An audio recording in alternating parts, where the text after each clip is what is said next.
بھائی نے سوال کیا نیت کے تعلق سے کہ جیسے نیت کی بات ہوئی تو نماز سے پہلے جو لوگ نیت کرتے ہیں، جیسا کہ میں 4 رکعت فرض پڑھتا ہوں، نماز کا نام لیتے فلاں، کیا یہ درست ہے کیا؟ تو دیکھیے میں نے اس کی وضاحت کر دی. نیت عربی زبان میں دل کے ارادے کو کہتے ہیں. لغت اٹھا لیجیے، فقہ کی کتاب اٹھا لیجیے، یہ معنی نیت دل کا ارادہ ہے. اور انسان جو کچھ چیز زبان سے کہتا ہے اس کو قول اور قرار کہا جاتا ہے عربی زبان میں. تو نیت دل کا ارادہ ہے. ٹھیک. دوسری چیز، شریعت میں جتنے ارکان ہیں، ان ارکان کی جتنی دعائیں ہیں اور جتنی باتیں ہیں، سب کی سب عربی میں ہیں. ٹھیک، عربی میں ہے نہیں ہے. کیا ایسا کوئی ایک دعا ہے جو آپ بتا سکتے ہیں آپ نے فارسی میں سکھائی، سنسکرت میں سکھائی، ہندی میں سکھائی، اردو میں سکھائی؟ نہیں. اگر کوئی کہے نہیں نیت کا معنی یہ ہے کہ زبان سے الفاظ ادا کرو، تو میں پوچھتا ہوں میرے بھائی، اگر یہ واقعے میں رکن ہے، حصہ ہے نماز کا، ایسی نیت، تو مجھے عربی میں اس کے الفاظ بتائیے. میں نماز پڑھتا ہوں 4 رکعت ظہر کی، واسطے اللہ کے پیچھے اس امام کے، منہ میرا کعبے کی طرف ہے، اس کے عربی الفاظ بتائیے. اسلام میں ہر کام ارکان عربی میں ہے نا، تو اس کے عربی الفاظ دیجیے مجھے. چل لائیے، چیلنج ہے، عربی الفاظ لائیے. دنیا میں چل جائے نہیں بنی. ہاں بنا سکتا کوئی عالم بیٹھ کر، لیکن اس کی بےخوفی ہوں گی، سنت سے پھر وہ حدیث سے ثابت نہیں ہوں گے الفاظ، ہے نا. تو نہیں ہے. تو پتہ چلا یہ صرف لوگوں کو تربیت اور تعلیم اور سکھانے کے لیے کہ بھائی یہ نماز میں 4 رکعت فرض ہے. کیوں تو لوگ اتنے جاہل تھے کہ ان کو معلوم بھی نہیں کتنی رکعت ہیں. سکھانے کے لیے تھا تو لوگوں نے سمجھا اس کے پڑھے بغیر ہوتا ہی نہیں. بھاگتے آتے صفوں میں، امام صاحب رکوع میں، اپن پریشان ہوتا ہے کیا مطلب یہ پڑھ رہا، کیوں یہ ڈسٹرب کر رہا پوری نماز. کیونکہ اس کو نیت کرنا، اور نیت کر لو پھر جلدی سے جھکتا جب تک امام صاحب کھڑے ہو جاتے ادھر.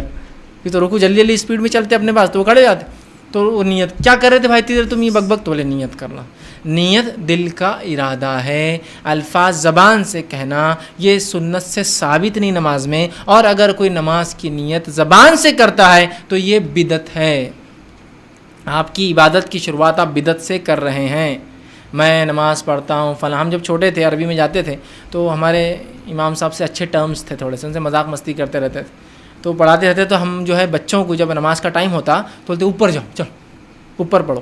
ٹھیک، بچوں کی سب پیچھے ہونا چاہیے. اوپر چھوڑنے کے بعد تو بس مرغی کا ڈربہ بن جاتا ہے، جو بچے چاہے کرنا کر رہے. سب سے بڑا باؤس رہتا ہے کھڑے رہو، مارم ماری جو چلتی. پیچھے ہونا سنت یہ ہے کہ مردوں کی صف کے پیچھے، تاکہ پھر وہ عزت میں ہوتے ہیں، ڈر بھی رہتا ہے ان کو بڑوں کا. بہرحال تو جو ہے اوپر رہتے تھے ہم. تو ہم امام صاحب سے آ کے بعد میں پوچھنا، وہ ہم تو اوپر پڑھ رہے تو ہم ایسی نیت کرتے، پیچھے اس امام کی نہیں کرتے، ہم بولتے اوپر اس امام کے، اور منہ میرا کعبے کی طرف، چونکہ ہم فرسٹ فلور پہ رہتے ہیں. تو وہ چڑھ جاتے تھے، یہ کیا لگا ہے تم بولتے نہیں. اب آپ کے پیچھے آپ بولتے تھے نا، اب اردو زبان ہے تو اوپر، ہم اب تو اوپر والا اوپر، اوپر اس امام کی، اور منہ میرا کعبے کی طرف، اور بازو ادھر عبد الرحمن، ادھر عبد الرحمن کے ابا، اور سامنے فلاں اور پیچھے فلاں. مطلب اب کوئی لمٹ ہی نہیں نا اس نیت کی. کرتے جائیے، آپ کرتے جائیے، بڑھاتے جائیے اس کے الفاظ. تو نیت کے الفاظ سنت سے ثابت نہیں، نیت کے الفاظ عربی میں ثابت نہیں ہے، نیت کے الفاظ صحابہ سے ثابت نہیں نماز. ہاں اب بہت سے لوگ بولتے ہیں ہاں اب تم بول رہے نیت ثابت نہیں ہے، حج میں جاتے جب نیت نہیں کرتے لبیک حج لبیک عمرہ. پھر تو دیکھیے نبی اکرم صلی اللہ علیہ وسلم نے حج کی نیت کے ساتھ الفاظ بھی سکھائے. یہاں ہم شریعت کے مکلف ہیں نا. دیکھیے ہم دلیل کے محتاج ہیں، ہم دل کے محتاج نہیں، ہم اپنی جماعت کے محتاج نہیں، ہم اپنے جو ہے منمانی کرنے کے محتاج نہیں، ہم دلیل کے محتاج ہیں. آپ صلی اللہ علیہ وسلم نے جہاں حج کی نیت سکھائی وہیں اس کے الفاظ بھی سکھائے. تو جہاں نبی نے کیا تو کریے نا، اس میں کیا حرج ہے. لیکن جہاں نبی سے ثابت نہیں، آپ ہر جگہ لگائیں گے کہ پھر نیت کو، اور ہر جگہ نیت کے الفاظ لگا دیے گئے، جوڑ دیے گئے. یہی معاملہ صرف نماز کا نہیں ہے، روزے کی نیت. اب رمضان آ رہے ہیں، روزے کی بھی ایک نیت بنا لی گئی. ٹھیک، روزے کی نیت بنا لی. ہاں روزے کی نیت بولے عربی میں، دیکھو اب عربی کا چیلنج میں یہاں نہیں کر سکتا. نویت ان اصوم غدا للہ تعالیٰ من فی رمضان، اور یہ اور وہ الفاظ الگ الگ آتے ہر جگہ. دیکھو اب تو چیلنج نہیں کر سکتے آپ. ٹھیک، تو اب آئیے تھوڑا سا اس نیت کو بھی دیکھ لیں. روزے کی نیت جو ہوتی ہے وہ کیا درست ہے؟ تو روزے کی نیت بھی دل کا ارادہ ہے.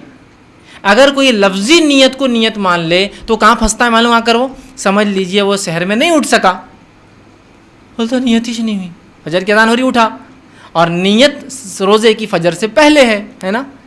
تو وہ بولتا میرا رمضان روزہ چلا گیا. کیوں روزہ چلا گیا؟ نیت نہیں کیا تھا نا. اور اگر نیت دل کا ارادہ ہے تو سوتے وقت کر کے سو جائے، صبح اٹھنا ہے سحر میں فجر، اب سوتے بھی پڑا تھا کیا نہیں اٹھ سکا، فجر میں سیدھا بھی اٹھا، روزہ رکھ سکتا ہے، کیونکہ سحر فرض نہیں ہے روزے کے لیے، آتا ہے کہ سنت ہے صرف. تو نہیں بولے اس کے تو الفاظ ہیں. اب اس کے الفاظ دیکھیے، نویت ان اصوم غدا، میں نیت کرتا ہوں کل کے روزے کی. بنانے والے کو بھی شاید عربی نہیں آتی تھی، تھوڑا سا یہاں مار کھا گیا بیچارہ، تھوڑا سا مار کھا گیا. نویت ان اصوم غدا، میں نیت کرتا ہوں کل کے روزے کی. عربی زبان میں الیوم کہتے آج کو، الامس کہتے ہیں گزرے ہوئے کل کو جو کل گیا، اور غدن کہتے ہیں آنے والے کل کو. اور اسلام میں آپ بھی جانتے اور میں بھی جانتے ہوں، رات پہلے آتی اور دن بعد میں آتا ہے. رمضان شروع ہوتے تو پہلے تراویح پڑھتے، پہلے روزہ رکھتے، تراویح پڑھتے، مغرب کے بعد تراویح ہوتی اور پھر روزہ آتا. تو رات پہلے، تو رات جو پہلی آتی ہے وہ اس دن کی رات ہوتی ہے. اب سمجھو میں روزہ رکھ رہا ہوں، رات جو گئی جو ابھی کی، تو وہ رات کس کی تھی؟ اس دن کی تھی. تو نیت کیا ہونا چاہیے تھی؟ نویت ان اصوم الیوم ہونا چاہیے. آج کا روزہ ہے نا، اور نیت کر رہا ایک دن ایڈوانس. یہ روزہ تو نہیں ہوا تیرا، کل کا ہو رہا ہو. مطلب پہلے روزہ تو مار کھائی جا رہا اپنا کیسا بھی کل کی، اور پھر کل آ رہا تھا، اور کل تو کبھی آتا ہی نہیں. یہ آپ کو معلوم، میرے کو معلوم. کل کبھی آتا ہے کیا؟ کل آنے کے بعد وہ آج ہو جاتا ہے. اس لیے لوگ بولتے آج ادھار، وہ کل، وہ ادھار کے لیے لکھتے نا کہ آج کیا ہے، کل ادھار، مطلب کل لینا. جب وہ کل آئیں گا ادھار کے لیے بولیں گے کل، کل تو پھر باقی ہے نا، آج ہو جاتا ہو. تو الیوم آج کا دن، اور نیت کر رہے غدن کل کی. تو کتنی بیسک عربک مسٹیک ہے. کیا آپ اس نیت کو رسول اللہ کی طرف منسوب کریں گے کہ آپ کو دن اور رات کا فرق نہیں سمجھتا تھا؟ کیا صحابہ کو اتنی بھی عربی نہیں آتی تھی؟ اور عربی کی کسی اصول اور قاعدے کے تحت کل کو آج نہیں بولتے. کچھ اصول ہوتے ہیں جن میں کچھ الفاظ میں وسعت ہوتی ہے، چھوٹے سے لے کر بڑے تک استعمال ہوتا ہے. جیسا مولا ہے، مولا غلام سے لے کر رب تک استعمال ہوتا ہے عربی میں، کیونکہ اس کا معنی ہوتا ہے مددگار. تو نوکر بھی مددگار کرتا ہے آپ کا، غلام بھی مدد کرتا ہے، اور اللہ بھی مدد کرتا ہے. اس کا مدد کرنے کا اپنا انداز استطاعت کے مطابق، اس کا مدد اس کی استطاعت کے مطابق. تو یہ وسعت ہے اس لفظ میں، غلام سے لے کر رب تک جاتا ہے لفظ. لیکن غدن میں کوئی وسعت نہیں ہے کہ آج سے لے کر کل تک ہے. غدن کل تو کل ہی ہے، سمجھ رہے؟ تو بیسک مسٹیک ہے اس کے اندر، سمجھنے کی ضرورت ہے. نیت دل کا ارادہ ہے، نماز ہو یا روزہ ہو دل میں کر لیجیے. ہاں حج کے لیے رسول اللہ نے دل کی نیت کے ساتھ الفاظ بھی پڑھے، بالکل پڑھنا چاہیے، یہ سنت ہے. اگر رسول اللہ روزے کے لیے پڑھتے تو ہم وہ بھی پڑھتے، رسول اللہ اگر نماز کے لیے پڑھتے ہم وہ بھی پڑھتے. ہم بیر نہیں کر رہے ہیں، لیکن دلیل ہونا یاد رکھیے دنیا شریعت میں ضروری ہے، ورنہ پھر بہت سارے مشکلات میں ہم پھنس سکتے ہیں. تو نماز کے لیے آپ کو صرف دل کی نیت کرنا ہے، اور یہ کافی. آپ نماز کے لیے آپ سمجھو ظہر کا وقت آ رہا ہے، آپ لوگ یہاں سے اٹھیں، مسجد گئے، وضو کرے. کس لیے وضو کرے؟ نماز کی نیت دل میں ہی ہے نا، آٹومیٹک نیت ہے. نماز کو آئے، ظہر کیا اور مسجد میں اس لیے تو آئے نا، وضو کر کے کھڑے، یہ کافی ہے. اس کے لیے اسپیشل کوئی الفاظ ثابت نہیں. اور نیت کا معنی ہی دل کا ارادہ ہے. الفاظ بولنا قول اور قرار ہے، نیت پر پکڑ نہیں ہے، قول اور قرار پر پکڑ ہے. سمجھا؟ تو نیت کرنا ہے، الفاظ ادا نہیں کرنا ہے. کسی نے ایک سوال کیا